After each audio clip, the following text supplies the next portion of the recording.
So hello, good morning students. I am Karan Shakya and you are welcome on our channel chemistry application. तो dear students, अभी हम लोग देखेंगे कि oxo acids of phosphorus की आपको ट्रिक बताएंगे कि फॉस्फोरस के सारे ऑक्जो एसिड्स आप कैसे याद कर सकते हैं। तो चलिए स्टार्ट कर लेते हैं। सबसे पहले हमने फर्स्ट लिया है H3PO2 ये हमारा, आप इसको बेस मान के चलना, ठीक है। और H3PO2 एक हमारा ये हाइपोफॉस्फोरस एसिड है।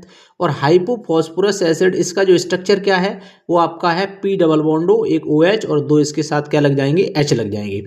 अब यहाँ से जैसे हमें फॉर्मूले इसके मेनली जो हमारे हैं वो 6 ऑक्जोफॉस्फोरस एसिड है। अब देखेंगे फर्स्ट हमारा H3PO2 है, इसी से हम आगे की फॉर्मूले बनाएंगे। अगर इसी में एक ऑक्सीजन को ऐड कर दें तो ये बन जाएगा H3PO3, और अगर इसमें हम क्या करें एक और ऑक्सीजन ऐड कर दें तो बन जाएगा H3PO4। तो ये 3 बन गए। इसके बाद हमने क्या किया, एक बार HPO को ऐड कर दिया तो ये बन गया हमारा H4P2O5। इसके बाद हमने क्या किया, इसी के बाद अगर इसमें हम एक और ऑक्सीजन को ऐड कर दें तो बन गया हमारा H4P2O6, और एक और ऑक्सीजन किया तो हमारा बन गया H4P2O5। तो इस तरह से ऑक्जोफॉस्फोरस एसिड हमने 6 मेन जो ऑक्जोफॉस्फोरस एसिड थे वो बना लिए। इसके बाद अगर हम ये कहें कि इनका नाम क्या होगा तो देख लो, पहले हमारा जो H3PO2 है इसका नाम है हाइपोफॉस्फोरस एसिड, और H3PO3 है इसका नाम है ऑर्थोफॉस्फोरस एसिड, या फिर इसी को हम लोग फॉस्फोरस एसिड के नाम से भी जानते हैं। नेक्स्ट हमारा H3PO4, इसको बोलते हैं ऑर्थोफॉस्फोरिक एसिड, और H4P2O5 को बोलते हैं पायरोफॉस्फोरस एसिड। और इसी तरह से एक ऑक्सीजन जब और बढ़ाएंगे तो बन जाएगा हमारा H4P2O6, इसको बोलते हैं हाइपोफॉस्फोरिक एसिड, और H4P2O7 को पायरोफॉस्फोरिक एसिड, और HPO3 का होल एन इसको हम लोग अलग से याद कर लेंगे, इसको बोलते हैं मेटाफॉस्फोरिक एसिड, ठीक है। अब यहाँ हम देखेंगे इनके एक स्ट्रक्चर देख लें, हम लास्ट में इसकी ट्रिक देखेंगे, बिल्कुल आसान तरीके से याद कर पाएंगे। पहले हमने इसका स्ट्रक्चर देखो। स्ट्रक्चर क्या करते हैं, जब भी आप फॉस्फोरस के जो एसिड बनाएंगे, ऑक्जो एसिड बनाएंगे, तो एक फास्फोरस के साथ डबल बॉन्ड लगाना और एक OH, ये इतना स्पीसीज कंपलसरी है, ध्यान देना। ये हमने कहा कि इतना वाला स्पीसीज, यानी कि फॉस्फोरस के साथ एक ऑक्सीजन और एक OH, इतना स्पीसीज तो कंपलसरी हर एक ऑक्जो एसिड में आपको मिलेगा ही मिलेगा, ठीक है। इसके अलावा क्या करना, फिर आपके साथ जैसे देखा यहाँ हमने कहा H3PO2 है, तो अब देखो P हो गया, 2 ऑक्सीजन, एक H हो गया, कितने H बचे, 2, तो दोनों H को हमने सिंगल बॉन्ड के साथ लगा दिया।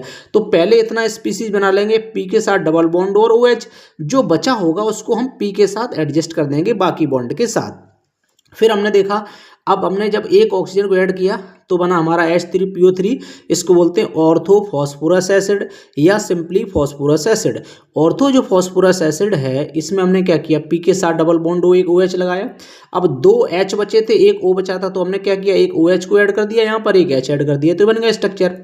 इसी तरह देखो H3PO4 में हमने क्या किया, एक ऑक्सीजन को एक HPO को जोड़ा, HPO जोड़ा तो ये बन गया हमारा H4P2O5 पायरोफॉस्फोरस एसिड।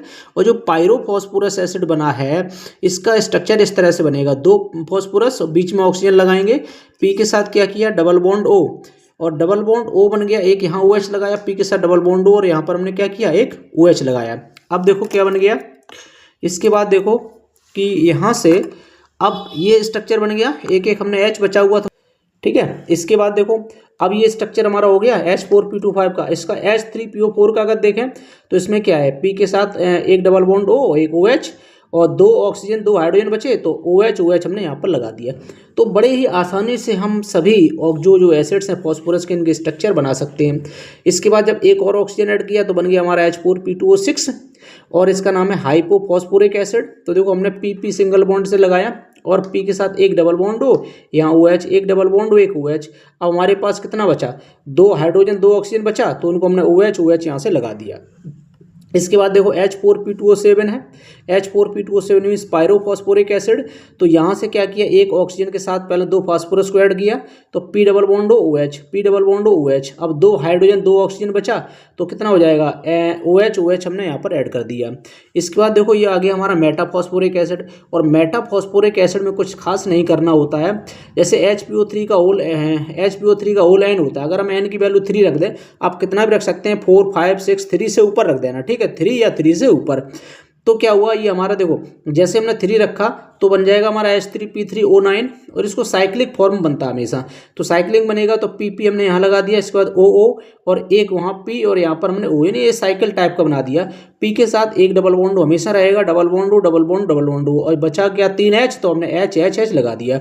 ये बन गया हमारा मेटाफॉस्फोरिक एसिड। तो ये अभी जो हमने सारे स्ट्रक्चर समझे हैं इनकी बस टेक्निक देख लो, एकदम आसान सा है। देखना आपको करना क्या है, ऐसे याद कर लेना है।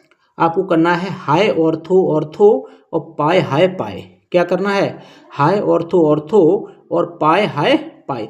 यहाँ अगर हम देखें एक चीज़ और थोड़ा सा देखेंगे कि यहाँ इसके अलावा एक टेक्निक और थोड़ी हल्की सी देख लेंगे कि जो हमारा देखो क्या चीज़ आपको देख लेना है, थोड़ा सा देखेंगे यहाँ से जो है इसको देखो। तो ये टेक्निक पहले यहाँ से देखो, शुरू से देखो। हमने यहाँ से कहा है कि H3PO2 ये मेन हमने मान लिया, बेस फार्मूला का बेस मान लिया। तो आपको क्या करना, जब हमने फार्मूले बनाए थे 6 फार्मूले बनाए थे, H3PO2 में एक ऑक्सीजन जोड़ा, फिर एक और ऑक्सीजन जोड़ा, फिर हमने HPO को ऐड किया, फिर एक O जोड़ा, फिर एक O जोड़ा, मतलब बीच में HPO ऐड किया, बाकी हमने O को ऐड करते गए। तो ऐसे ऐसे नेक्स्ट फार्मूला बनता चला जाएगा।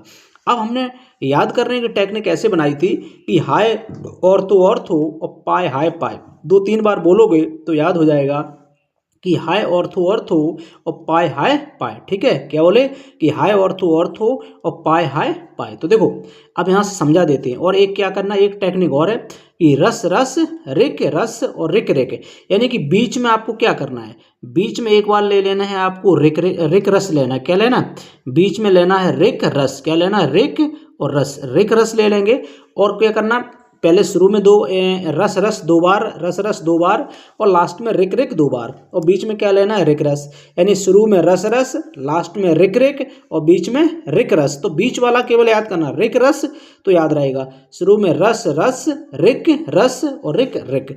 ठीक है, अब इसको एक बार और समझ लेते। जैसे मैंने कहा है, मैंने बेस फॉर्मूला लिया H3PO2 लिया और H3PO2 में एक ऑक्सीजन जोड़ा, तो क्या बन जाएगा H3PO3 और H3। सबसे पहले हमने कहा H3PO2 का नाम क्या होगा, H3PO2 का नाम होगा हाई, हाई का मतलब हाइपो फॉस्फोरस एसिड। ठीक है, हाइपोफॉस्फोरस एसिड।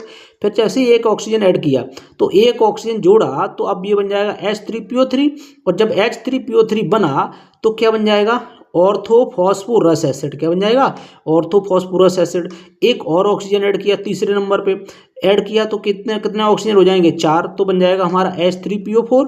और H3PO4 का मतलब हो गया चौथे नंबर पे, तो पहला दूसरा तीसरा, सॉरी तीसरे नंबर पे, और तीसरे नंबर बन जाएगा हमारा ऑर्थो फॉस्फोरिक एसिड। क्या बनेगा, ऑर्थो फॉस्फोरिक एसिड। अब आ जा चौथे नंबर पे। चौथे नंबर पर हमने क्या किया, एक बार हमने HPO को ऐड कर दिया, और जब HPO को ऐड करेंगे तो H यहाँ पर 4 हो जाएंगे, तो H4P2O कितना हो जाएगा, H4P2O5 हो जाएगा। ठीक है, H4P2O5 चौथे नंबर पे आ रहा है, तो ये बन जाएगा हमारा पाई, तो बन जाएंगे पायरोफॉस्फोरस एसिड। ठीक है, पायरोफॉस्फोरस एसिड। अब आ जाओ O ऐड किया, तो अब हमने जैसे इसमें एक और ऑक्सीजन ऐड किया, तो ये बन जाएगा क्या, H4P2O6 है ना, यहाँ से बन जाएगा H4P2O6। और H4P2O6 का मतलब क्या हो गया, 5वें नंबर का, तो बन जाएगा हाई, हाई का मतलब हाइपोफॉस्फोरिक एसिड। ठीक है, हाइपोफॉस्फोरिक एसिड। इसके बाद हमने देखा, फिर आ जाओ एक ऑक्सीजन एक और ऐड किया। जब एक और ऑक्सीजन ऐड किया तो इसमें बन जाएगा हमारा पाई, तो ये बन जाएगा पायरोफॉस्फोरिक एसिड। तो इस तरह से फॉर्मूला क्या बन जाएगा, H4P2O7। तो इस तरह से आप 2-3 बार इस टेक्निक को पढ़ेंगे तो बहुत ही आसानी से पूरे के पूरे जो 6 ऑक्सो एसिड्स हैं फॉस्फोरस के वो याद हो जाएंगे। और 7वां एक हमने बताया था, इसको अलग से याद कर लेना। HPO3 का होल एन है तो साइक्लिक फॉर्म बनाएंगे, एन की वैल्यू 3 रख देंगे तो ये साइक्लिक स्ट्रक्चर इस तरह से बन जाएगा। तो dear students, I hope that कि आपको ये ऑक्सो एसिड्स फॉस्फोरस के समझ में आए होंगे। और अगर आपको कहीं प्रॉब्लम हो तो कमेंट बॉक्स में बता सकते हैं। अगर ये ट्रिक आपको अच्छी लगी, समझ में आई है, तो इसको एक बार चैनल को आप लाइक कर दीजिए। और चैनल पर अगर फर्स्ट टाइम विजिट किए हैं तो इसको चैनल को सब्सक्राइब करके बेल आइकन को प्रेस कर लें, ताकि डेली का डेली जो भी यहाँ से वीडियो अपलोड किया जाता है उसका प्रॉपर नोटिफिकेशन आपको मिलता रहे। चलिए, इसके बाद हम लोग मिलते हैं नेक्स्ट टॉपिक के साथ। तब तक के लिए थैंक यू। जय हिंद, जय भारत। अब इसको ना हटा के रख दो।